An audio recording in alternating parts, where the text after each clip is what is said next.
ہمارے ہاں دوسروں کا حق کھانے کے لیے، سود کی نت نئی قسموں کا شکار ہونے کے لیے، اپنے نفس کی غلامی میں غرق ہو کے سرنڈر ہو جانے والے لوگ، ان کے سامنے وہ مشکوک سی چیزوں سے تعویلات نکالنا، اپنی مرضی کے مطلب نکالنا اور یہ سمجھنا کہ شاید اس سے میرا مسئلہ حل ہو جائے گا، مجھے کو ٹھیک ٹھیک لگتا ہے،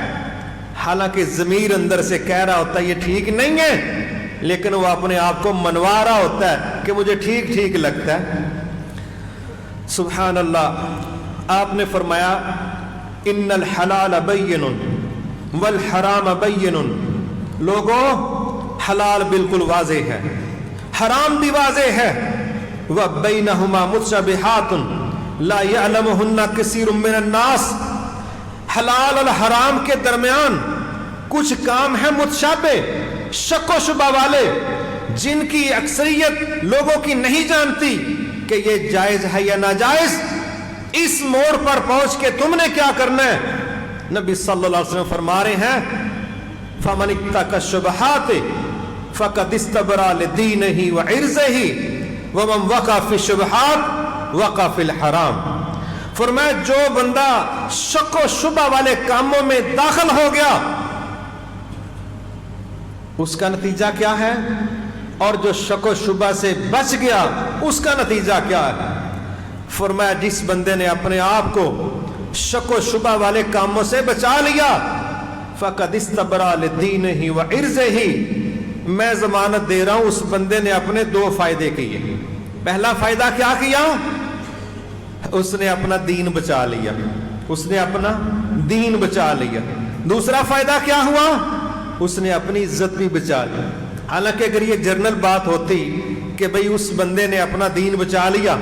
تو ظاہراً سمجھو سب کچھ اس میں آ گیا تھا، لیکن آپ نے الگ مینشن کیا اس نے اپنا دین بھی بچا لیا، اس نے اپنی عزت بھی بچا لی۔ میں نے اس پر بڑا غور کیا، صحیح تو اللہ تعالیٰ کو علم ہے، جو چیز مجھے سمجھ آئی وہ یہ آئی کہ جب ہم مشکوک کاموں میں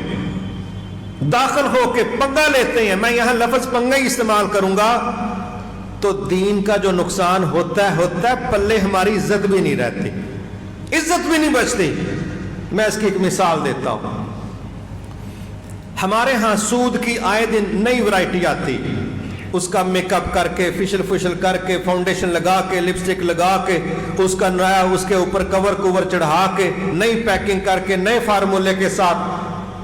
پچھلا ڈیزائن لوگوں کو سمجھتے سال ڈیڑھ لگ جاتا ہے، مسئلے پوچھتے، اے دسیو کنجے او دسیو کنجے، کوئی بتا دیتا ہے، کوئی پوچھ لیتا ہے، کوئی داؤ لگاتا رہتا ہے، اور اینڈ میں جا کے کہتا ہے مینوں نہ اصلے دا پتہ ہی نہیں لگا، ہن تیری صلاح دے مطابق تیرے پیسے پورے ہو گئے، انہوں نے لگ بھی جائے تے کیڑا مسئلہ ہے؟ تو وہ تو اپنے کسی چکر میں تھے نا۔ سبحان اللہ۔ اب نبی صلی اللہ علیہ وسلم یہاں پر جو چیزیں ہمیں سمجھا رہے ہیں اس کو سمجھنا بڑا ضروری کہ شک و شبے والا کام ہے، معاشی ڈیزائن ہے، اور ہم نے اس میں پنگا لے لیا۔ اب ہو سکتا ہے 4 دن ہمیں کمائیاں ملیں، اس طرح کی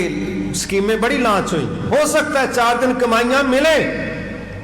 لیکن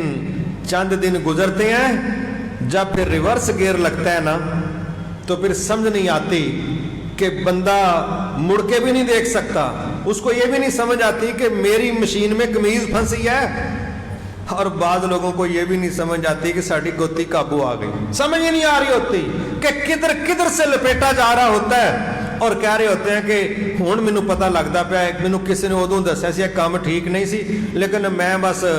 دھیان نہیں کیتا، ہون پھر میرا دھیان سمجھ نہیں آن ڈیا کدھر کرے۔ اب کیا ہے، لینے والے ساڑے پیسے کٹو، ہمیں دے دو، کیوں بھائی مسئلہ یہ تھا، مسئلہ وہ تھا، اب مسئلہ جو بھی تھا،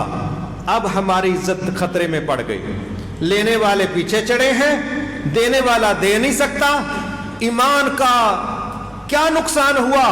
یہ تو اللہ ہی بہتر جانتا ہے، لیکن اب جو اس کی عزت رول رہی ہے یہ تو بندے دیکھ رہے ہیں، یہ تو سوسائٹی دیکھتی، معاشرہ دیکھتا ہے۔ اللہ اکبر۔